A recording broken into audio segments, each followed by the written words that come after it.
56 சங்கீதம். பெலிஸ்தர் தாவீதை காத்தூரில் பிடித்தபோது யோனாத் ஏலம் ரிக்கோஹிம் என்னும் வாத்தியத்தில் வாசிக்கும்படி தாவீது பாடி ராகத் தலைவனுக்கு ஒப்புவித்த மிக்தாம் என்னும் சங்கீதம். தேவனே, எனக்கு இரங்கும். மனுஷன் என்னை விழுங்க பார்க்கிறான். நாள்தோறும் போர் செய்து என்னை ஒடுக்குகிறான். என் சத்துருக்கள் நாள்தோறும் என்னை விழுங்க பார்க்கிறார்கள். உன்னதமானவரே, எனக்கு விரோதமாய் அகங்கரித்து போர் செய்கிறவர்கள் அநேகர். நான் பயப்படுகிற நாளில் உம்மை நம்புவேன். தேவனை முன்னிட்டு அவருடைய வார்த்தையை புகழுவேன்.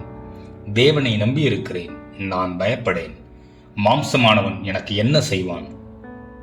நித்தமும் என் வார்த்தைகளை புரட்டுகிறார்கள். எனக்கு தீங்கு செய்வதே அவர்கள் முழு எண்ணமாயிருக்கிறது. அவர்கள் ஏகமாய் கூடி பதுங்கியிருக்கிறார்கள். என் பிராணனை வாங்க விரும்பி என் காலடிகளை தொடர்ந்து வருகிறார்கள். அவர்கள் தங்கள் அக்கிரமத்தினால் தப்புவார்களோ? தேவனே, கோபங்கொண்டு ஜனங்களை கீழே தள்ளும். என் அலைச்சல்களை தேவரீர் எண்ணியிருக்கிறீர். என் கண்ணீரை உம்முடைய துருத்தியில் வையும். அவைகள் உம்முடைய கணக்கில் அல்லவோ இருக்கிறது. நான் உம்மை நோக்கி கூப்பிடும் நாளில் என் சத்துருக்கள் பின்னிட்டு திரும்புவார்கள். தேவன் என் பட்சத்தில் இருக்கிறார் என்பதை அறிவேன். தேவனை முன்னிட்டு அவருடைய வார்த்தையை புகழ்வேன்.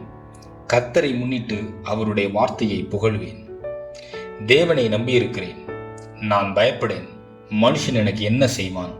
தேவனே, நான் உமக்கு பண்ணின பொருத்தனைகள் என்மேல் இருக்கிறது. உமக்கு ஸ்தோத்திரங்களை செலுத்துவேன்.